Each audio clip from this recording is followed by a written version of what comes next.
എന്താണോ കാക്ക ആദ്യത്തെ കാക്ക മേലെ പോന്ന് കക്കേനെ കിട്ടി. കക്കേനെ വാരിപ്പറിക്കിയിട്ട് ഈ 5 കാണുന്നുണ്ടോ? എന്നാ കുത്തി കമ്പ് മരക്കമ്പ് കുത്തി തന്നെ.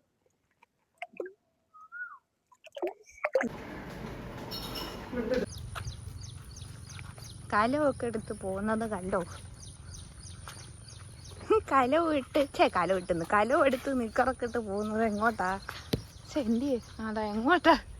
അപ്പൊ പറഞ്ഞ പോലെ കലവും തൂക്കി നിക്കറും ഇട്ട് എങ്ങോട്ട് പോവാന്ന് വെച്ച് കഴിഞ്ഞാൽ കക്ക വാരാൻ പോവാണ്. അപ്പം welcome back to the lazy girls diary. ഇതെൻ്റെ ഫസ്റ്റ് ലോങ് വീഡിയോ ആണ്. ഇതുവരെ ഇട്ട ഷോർട്സിനെല്ലാം തന്ന സപ്പോർട്ടിന് നന്ദി, എല്ലാവർക്കും നന്ദി. ഷോർട്സ് കണ്ട് സബ്സ്ക്രൈബ് ചെയ്ത എല്ലാവർക്കും നന്ദി. ഈ സബ്സ്ക്രൈബ് ചെയ്തെന്ന് പറയുമ്പോൾ ഒരുപാട് പേരൊന്നുമില്ല, പക്ഷേ ഉള്ള 12 പേരാണെങ്കിലും എനിക്ക് ഭയങ്കര ഇമ്പോർട്ടൻ്റ് ആണ്. നിങ്ങൾ സബ്സ്ക്രൈബ് ചെയ്തല്ലോ എൻ്റെ വീഡിയോ കണ്ടിട്ട്. ഒരുപാട് സന്തോഷവും നന്ദിയും അറിയിച്ചു കൊള്ളുന്നു. അപ്പം ഇന്നത്തെ നമ്മുടെ വീഡിയോ എന്ന് പറയുന്നത് നമ്മൾ കക്ക വാരാൻ പോയ വീഡിയോ ആണ്. കക്ക വാരാൻ പോയിട്ട് നമ്മൾ എത്തിച്ചേർന്നത് ആശുപത്രിയിലാണെങ്കിലും കുഴപ്പമില്ല, ഇട്ടേക്കാമെന്ന് വിചാരിച്ചു. എനിക്ക് വെള്ളം പേടിയാണ് കേട്ടോ. അപ്പം ഇങ്ങനെ കക്ക വാരാനായിട്ട് ഉണ്ണിയും, അതെ ഇതാണ് ഉണ്ണി, എൻ്റെ ഹസ്ബൻഡ്. ഞാൻ മുന്നേ പരിചയപ്പെടുത്തിയിട്ടുണ്ട് വീഡിയോയിൽ, എന്നാലും ഒന്നും കൂടി പറയുകയാണ്. ആളുടെ ഫ്രണ്ടും കൂടി പോകുമ്പോൾ ഞാൻ വലിഞ്ഞു കയറി ചെന്നതാണ്. വീഡിയോ കൂടി എടുക്കാമല്ലോ എന്നുള്ളൊരു ഉദ്ദേശം കൂടി എനിക്കുണ്ടായിരുന്നു. ഓക്കെ, പിന്നെ ആ കലം എന്താണെന്ന് വെച്ച് കഴിഞ്ഞാൽ നമ്മൾ ഈ സ്വിമ്മിങ് ഒക്കെ പഠിക്കാൻ പോകുമ്പോഴേ മറ്റേ റിങ് തരത്തില്ലേ നമ്മൾ ഫ്ലോട്ട് ചെയ്ത് കിടക്കാനായിട്ട് സപ്പോർട്ടിന്, അതുപോലെയാണ്. അതിന് പകരമായിട്ടാണ് ഞാൻ ആ കലം ഉപയോഗിച്ചുകൊണ്ടിരുന്നത്. അതുമേ താങ്ങി തൂങ്ങിയൊക്കെയാണ് ഞാൻ പൊയ്ക്കൊണ്ടിരുന്നത്. കാരണം എനിക്ക് വെള്ളം പേടിയാണ്. ആഴം അത്രയൊന്നുമില്ല. ഇനിയിപ്പോൾ ഇതിൻ്റെ ഞാനൊരു ഓരം പിടിച്ച് നടക്കുന്ന അത്രയേ ഉള്ളൂ. നടുക്കിലേക്ക് പോയി കഴിഞ്ഞാൽ പോലും നമ്മുടെ ഒരു ചെസ്റ്റിൻ്റെ അത്രയ്ക്ക് ആഴം ഉണ്ടാവുള്ളൂ. പക്ഷേ എനിക്ക് ഇവിടുത്തെ വെള്ളം അങ്ങനെ ഒരിടത്തേയും വെള്ളം എനിക്ക് പരിചയമില്ല, കാരണം എനിക്ക് വെള്ളം പേടിയാണ്. എന്നാലും ഞാൻ പറഞ്ഞതാണ്, ഇതേ ഒരു നീർക്കാക്ക ഭയങ്കര സുഖമായിട്ട് ആ കുറ്റിക്കാട്ടിൻ്റെ ഇടയിൽ ആരും കാണാതെ ഒളിച്ച് സമാധാനത്തിലിരുന്ന ഒരു നീർക്കാക്കയായിരുന്നു. ഞങ്ങൾ 3 ആളും കൂടി ചെന്ന് അതിനെ അവിടെ നിന്ന് ഓടിച്ചു വിട്ട്. ഞാനെന്നിട്ട് പറയുകയും ചെയ്ത് മനുഷ്യന്മാരായിട്ടുള്ള സമ്പർക്കത്തിന് താല്പര്യമില്ലാത്ത നീർക്കാക്കയാണെന്ന്. ഓക്കെ, അപ്പോൾ അതിനെ ചൊറിയുന്നിട്ട് എനിക്ക് ആ വെള്ളത്തിൽ ഇറങ്ങിയിട്ട്. അതെന്താ പറയുക, അവിടെ മൊത്തം ചെളിയാണ് ഗൈസ് അടിയിൽ. അതായത് ഇവിടുത്തെ ഒരു ജോഗ്രഫി വെച്ചിട്ട് അങ്ങനെയാണെന്ന് തോന്നുന്നു. ഭയങ്കര അങ്ങനത്തെ മണ്ണാണ്. നമ്മൾ ഈ ചവിട്ടും തോറും കുഴിഞ്ഞു പോകുന്ന ഒരു ടൈപ്പ് ഓഫ് മണ്ണായിരുന്നു കേട്ടോ. എനിക്ക് ആ പേടിയുണ്ടായിരുന്നു, പണ്ടാരും കുഴിഞ്ഞു പോകും ഞാൻ അവിടെ വെള്ളത്തിൽ നിന്ന്. ഓക്കെ, അങ്ങനെ നമ്മൾ കക്ക വരാൻ പോയി. കക്ക കിട്ടിയോയെന്ന് ചോദിച്ചു കഴിഞ്ഞാൽ കിട്ടി, ഒരു 10-25 എണ്ണോ കിട്ടിയുള്ളൂ ഗൈസ്. ബാക്കി വരാനുള്ള സമയം കിട്ടിയില്ല, അത് വേറെ കാര്യം. നമ്മളല്ല ഞാൻ ഒന്നെങ്കിൽ കലത്തെ തൂങ്ങിപ്പിടിച്ച് നടക്കുക, അല്ലെങ്കിൽ ക്യാമറയെ ഹാൻഡിൽ ചെയ്യുക. ഇത് രണ്ടായിരുന്നു ഞാൻ ചെയ്തുകൊണ്ടായിരുന്നത്. ക്യാമറ ഹാൻഡിൽ ചെയ്തൊന്നും മുഴുവനായിട്ട് പറയാൻ പറ്റില്ല. മോസ്റ്റ് ഓഫ് ദി ടൈം ഞാൻ കലത്തെ തൂങ്ങിപ്പിടിച്ച് തന്നെയായിരുന്നു. കക്ക വാരി എടുത്ത് കുറച്ച് കക്ക വാരി കിട്ടി. മൊത്തത്തിലൊരു 10-25 എണ്ണം കിട്ടിയുള്ളൂ. പക്ഷെ കുറേ മറ്റേ ഇതുണ്ടായിരുന്നു, ശംഖുണ്ടായിരുന്നു കേട്ടോ. ശംഖ് കണ്ടോ, ഇഷ്ടം പോലെ ശംഖുണ്ടായിരുന്നു. ഞങ്ങൾ ആ പോയ ഏരിയയിൽ മൊത്തം ശംഖായിരുന്നു. അതും നല്ല ജീവനുള്ള, അത് വെള്ളത്തിൽ നിർത്തിയതിൻ്റെ ജീവനുണ്ടാവുമല്ലോ സ്വാഭാവികമായിട്ടും. അപ്പം ഞാൻ ആദ്യം ശംഖ് കണ്ടപ്പം ഞാനപ്പോൾ പറഞ്ഞുകൊണ്ടിരുന്നത് എന്താണെന്ന് വെച്ച് കഴിഞ്ഞാൽ, ഷെല്ല് കിട്ടിയ സമയം, അതായത് ഷെല്ലല്ല ശംഖ് കിട്ടിയ സമയത്ത് എനിക്കുണ്ടായിരുന്നു നമ്മുടെ അക്കൂരത്തിൽ കൊണ്ടിടാൻ 2 ഓസ്കാർ ഉണ്ടല്ലോ. അപ്പോൾ അവർക്ക് ഒരു രസമായിരിക്കുമല്ലോ അങ്ങനെ ശംഖൊക്കെ കൊണ്ടിട്ടായിരുന്നു. പക്ഷെ പിന്നെയാണ് ഉണ്ണി പറഞ്ഞത് അതിന് ജീവനുള്ളത്. അപ്പോൾ ഞാൻ വിചാരിച്ചു വേണ്ട, ജീവിച്ച് പൊക്കോട്ടെ അത്. ആൻഡ് ഇതെന്താണെന്ന് വെച്ച് കഴിഞ്ഞാൽ, ഞാൻ വെള്ളത്തിൻ്റെ നടുക്ക് നിൽക്കുവാണ് എന്ന് 4 ആൾ അറിയണ്ടേ, അതിന് വേണ്ടിയുള്ള പ്രശ്നമാണിത്.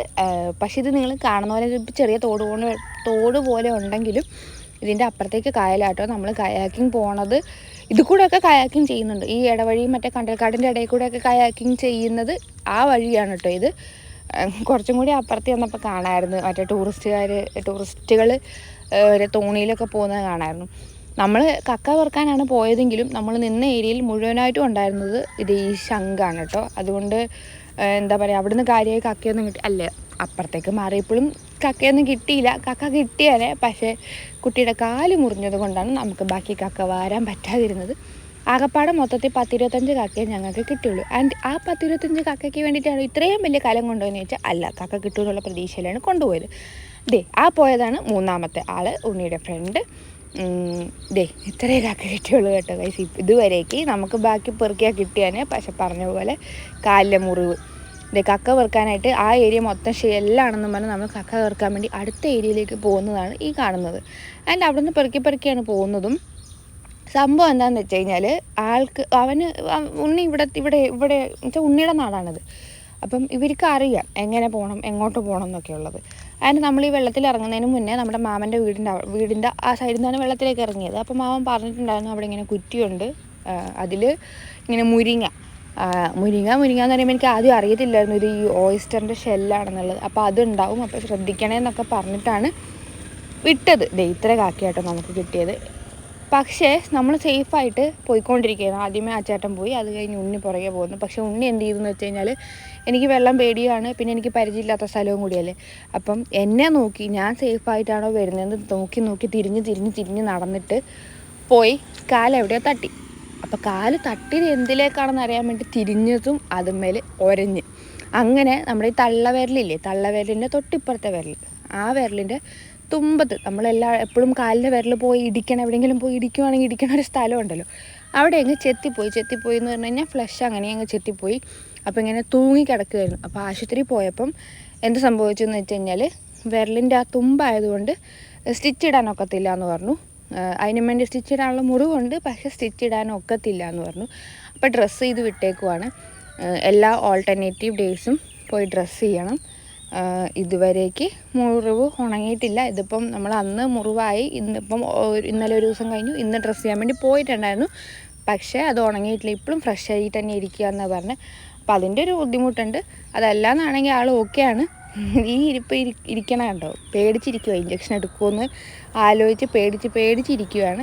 ആൻഡ് പേടിച്ച പോലെ ഇഞ്ചക്ഷൻ എടുത്തു, TT എടുത്തു, മുറിവല്ലേ TT എടുത്തു. ഈ ചിരിച്ചും കളിച്ചൊക്കെ കിടക്കണ കണ്ടു കഴിഞ്ഞാൽ ആരെങ്കിലും പറയും ഇഞ്ചക്ഷൻ എടുക്കാനുള്ള പേടി അറിയാതിരിക്കാനാണ് ഈ കിടക്കുന്നതെന്ന്. അപ്പോൾ അത്രയേ ഉള്ളൂ ഗൈസ്. ഇതിൻ്റെ ബാക്കി വിശേഷമായിട്ട് വരാം. വീഡിയോ കാണുന്നവർ സബ്സ്ക്രൈബ് ചെയ്ത് സപ്പോർട്ട് ചെയ്യുമെന്ന് വിചാരിക്കുന്നു.